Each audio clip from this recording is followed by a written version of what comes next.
하나님, 우리가 때로는 범죄하여 잘못할 때도 있으나 주께서 우리를 완전 버리지 아니하시고 다시 한번 우리에게 힘을 주셔서 일어나게 하시는 하나님인 줄로 믿습니다. 오늘 하나님께서 우리를 통하여 말씀하여 주시고 우리에게 응답하여 주시고 또 하나님께서 계획하신 일들을 이루시는 귀한 시간이 되게 하여 주옵소서. 오늘 이 시간에 함께 하실 줄 믿고 예수 그리스도의 이름으로 기도합니다. 아멘. 네, 하나님 말씀은 역대하 21장입니다. 역대하 21장 6절에서 7절 말씀. 역대하 21장 6절에서 7절 말씀입니다. 그가 이스라엘 왕들의 길로 행하여 아합의 집과 같이 하였으니 이는 아합의 딸이 그의 아내가 되었습니다. 그가 여호와 보시기에 악을 행하였으나 여호와께서 다윗의 집을 멸하기를 즐겨하지 아니하셨음은 이전에 다윗과 더불어 언약을 세우시고 또 다윗과 그의 자손에게 항상 등불을 주겠다고 말씀하셨음이더라. 아멘. 네, 오늘 말씀은 이제 여호람 왕으로 넘어갑니다. 여호사밧의 아들 여호람 왕으로 이제 넘어가게 됐는데요. 전체적인 내용을 좀 우리가 보면 여호사밧의 아들 여호람은 왕이 되자마자 자신의 모든 아우를 죽이고 아합의 딸인 아내의 영향을 받아 유다의 바알 숭배를 도입을 합니다. 참 심각하죠. 이 아들들을 다 죽여요. 자신의 이 아우들을 다 죽입니다. 아마도 이 아합의 딸 아달랴의 영향이라고 우리가 예측할 수 있는 것이죠. 선지자 엘리야가 편지를 보내서 여호람의 죄악을 지적하고 그의 백성과 자녀 그리고 자신에게 무서운 재앙과 질병이 임할 것을 예언을 합니다. 결국 예언대로 주병국이 침략을 하고요. 그의 자녀와 아내들을 모두 빼앗아가고 자신은 창자의 병이 들어서 고통 속에 죽게 됩니다. 아무도 그의 죽음을 슬퍼하지 않았고요. 여로왕의 묘실에도 묻히지 못했다고 성경은 기록하면서 역대하 21장을 끝맺고 있습니다.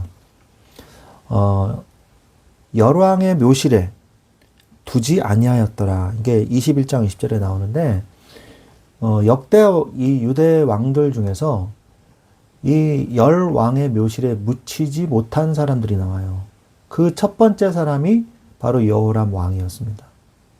그리고 여호람 왕과 그 이후에 요아스 왕도 그랬어요. 요아스는 자신을 도운 제사장 여호야다를 자기를 어렸을 때 살려가지고 반정을 일으켜가지고 살려줬잖아요. 왕까지 갖춰줬는데 그를 배신하고요. 그들이 그 여호야다가 죽자 그의 아들인 선지자 스가랴를 성전에서 죽이는 아주 배은망덕한 죄를 저질렀기 때문에 들어가지 못합니다. 우시야라는 왕도 교만해져서 제사장의 고유 영역인 분향을 침범하려다가 하나님의 징계로 납병에 걸리죠. 그의 죄로 인해서 종교적인 부정함 때문에 묘실에 들어가지 못합니다. 우시야도 그 다음에 아하스, 이 아하스 왕도 만만치가 않죠. 자녀를 인신제물로 바치고요. 성전 기물을 파괴하고 성전문을 닫는 등 유다 역사상 최악의 우상숭배와 배교 행위를 저질렀으므로 이 열왕의 묘실에 묻히지 못하고요. 므낫세, 이 므낫세는 이 유다 왕국을 멸망하신 이유가 므낫세 때문이라고 말씀하실 정도로 가장 역사상 악한 왕이었죠. 하지만 말년에 포로 생활을 하다가 회개를 합니다. 그러나 그의 죄가 워낙 막중하였기 때문에 스스로 겸비하여 왕의 영예를 사양했을 것으로 이제 보입니다. 그 다음에 마지막으로 아몬. 이 아몬 왕도 아버지 므낫세의 모든 악행을 그대로 따라하면서도 그와 달리 끝까지 회개하지 않았기 때문에 왕의 묘실에 묘실에 묻히지 못합니다. 그래서 여호람, 요아스, 우시야, 아하스, 므낫세, 아몬 이 6명의 사람들은요. 열왕의 묘실에 묻히지 못한 이 사람들이 되겠습니다. 참고로 제가 말씀을 드렸고요. 오늘 말씀으로 돌아와서 여호사밧의 아들 여호람은요. 그 아버지가 그렇게 믿음이 좋았는데 결국 이 자식 농사는 실패한 거죠. 왜? 며느리를 잘못 들였잖아요. 이 우상 숭배하는 악한 이 이세벨과 버금가는 그의 딸 아달랴를 갖다 아내로 맞이했으니 거기에 대한 대가를 치르게 되는 것이죠. 이스라엘 왕들의 악한 길을 그대로 따라갔습니다. 여호람은요. 그는 형제들을 죽이고요. 우상 숭배를 주장하는 등 아주 극심한 죄를 저질렀어요. 하나님께서는 다윗에 맺은 언약 때문에 그러함에도 불구하고 여호와 보시기에 악을 행하였으나 하지만 다윗과 맺은 언약 때문에 유다를 즉시 멸망시키진 않으셨습니다. 이는 인간의 죄악에도 불구하고 신실하게 언약을 지키시는 하나님의 사랑과 그 언약의 정점이신 예수 그리스도 안에서 우리가 받은 구원이 얼마나 확고한 것인지를 보여주고 계시는 것이죠. 우리가 구체적으로 말씀을 좀 더 보면 아달랴와 여호람의 이 범죄, 이 두 부부의 범죄에 대해서 좀 살펴보겠습니다. 여호람은요. 아합의 집을 따라 악을 행했다고 기록이 되어 있고요. 자신들의 아우들을 칼로 죽였다고 기록했습니다. 아달랴는 어떻게 말씀하십니까? 여호람에게 악한 영향을 준 거죠. 그래서 다윗 왕가에 씨를 말리려고 했습니다. 실패는 했지만 22장의 다음 장에 나오죠. 이러한 범죄를 저질렀어요. 그 죄악의 결과가 어땠습니까? 나라의 배반과 침략이 끊이지 않게 된 거죠. 에돔과 림나가 배반을 했습니다. 그래서 블레셋과 아라비아가 또 침략을 해왔어요. 결국 개인은 비참한 최후를 맞이하게 됐습니다. 자녀와 아내들을 다 빼앗겼다고 기록되어 있어요. 역대하 21장 17절에 보니까 그들이 올라와서 유다를 침략하여 왕궁의 모든 재물과 그의 아들들과 아내들을 탈취하였으므로 막내 아들 여호아하스 외에는 아들이 남지 아니하였더라. 한 명만 남겨놓고 아들들이 다 뺏겼다는 거죠. 그리고 마지막에는 고치지 못할 병이 걸렸어요. 창자가 튀어나오는 그런 병이 걸렸어요. 역대하 21장 19절에 여러 날 후 곧 2년 말에 그의 창자가 그 병으로 말미암아 빠져나오며 그가 그 심한 병으로 죽으니 고통스럽게 죽은 거죠.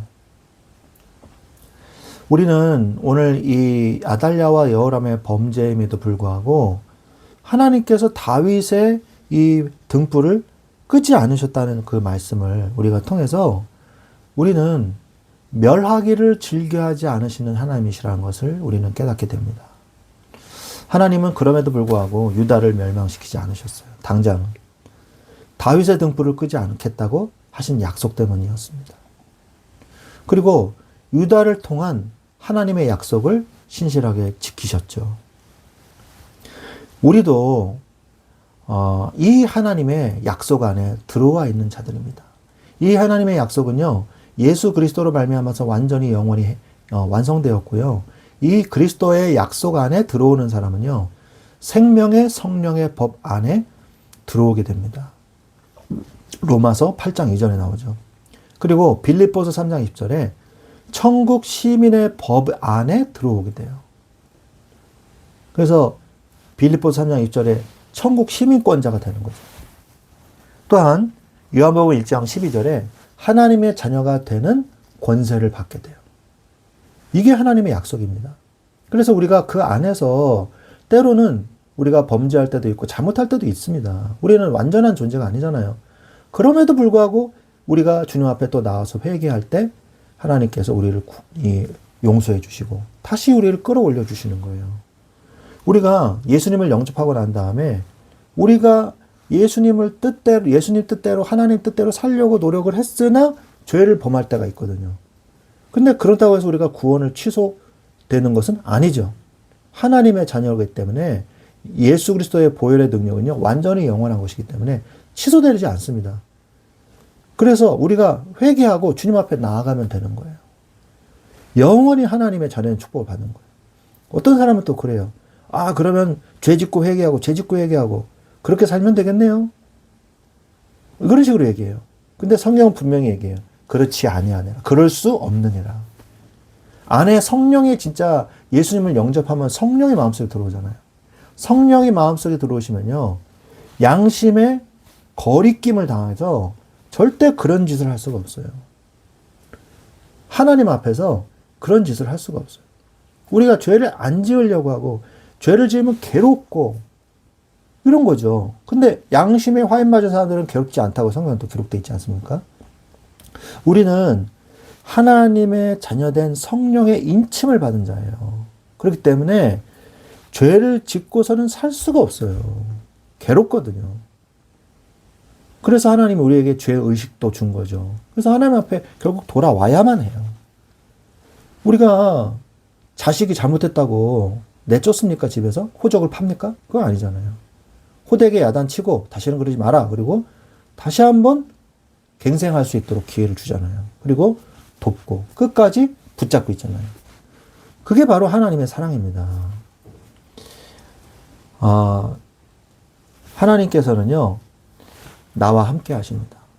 마태복음 1장 23절에 임마누엘로 하나님이 우리와 함께 하신다 그랬잖아요. 하나님이 우리와 함께 하십니다. 고린도전서 3장 16절에 우리 몸을 하나님의 성전으로 삼으셨습니다. 또한 요한계시록 3장 20절에 영원히 우리와 지금 동거하고 계십니다. 잘못과 징계는 있지만 멸망할 순 없습니다. 성령의 도우심으로 끝까지 나를 천국으로 인도하십니다. 그리스도의 사랑에서 끊을 수 없느니라. 이 그리스도의 사랑 안에 들어온 하나님의 전에는 축복을 감사하시면서 하나님 앞에 영광 돌리는 오늘 여러분들이 되시기를 예수 그리스도의 이름으로 축원드립니다. 아멘.